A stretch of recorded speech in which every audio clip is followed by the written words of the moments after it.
പൂനെയിൽ മിനി ബസ്സിലുണ്ടായ തീപിടുത്തത്തിൽ 4 പേർ പൊള്ളലേറ്റ് മരിച്ച സംഭവം കൊലപാതകമെന്ന് പോലീസ്. ബസ് ഡ്രൈവർ തന്നെയാണ് തീയിട്ടത്. ജീവനക്കാരോടും ജോലി ചെയ്യുന്ന സ്ഥാപനത്തോടും പക ഉണ്ടായിരുന്നതായി ഇയാൾ മൊഴി നൽകി.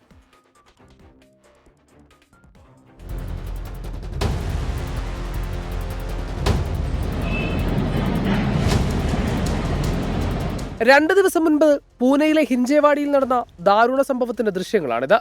വ്യോം ഗ്രാഫിക്സ് എന്ന പ്രിന്റിംഗ് കമ്പനിയിലെ ജീവനക്കാരുമായി വരുന്ന ബസ്സാണ് സ്ഥാപനത്തിനടുത്തെത്തും മുൻപ് കത്തിയത്. ബസ്സിലുണ്ടായിരുന്ന 12 പേരിൽ 4 പേർ മരിച്ചു, 6 പേർക്ക് പൊള്ളലേറ്റു. ഷോർട്ട് സർക്യൂട്ട് കാരണമുണ്ടായ തീപിടുത്തമെന്നാണ് ആദ്യം കരുതിയത്.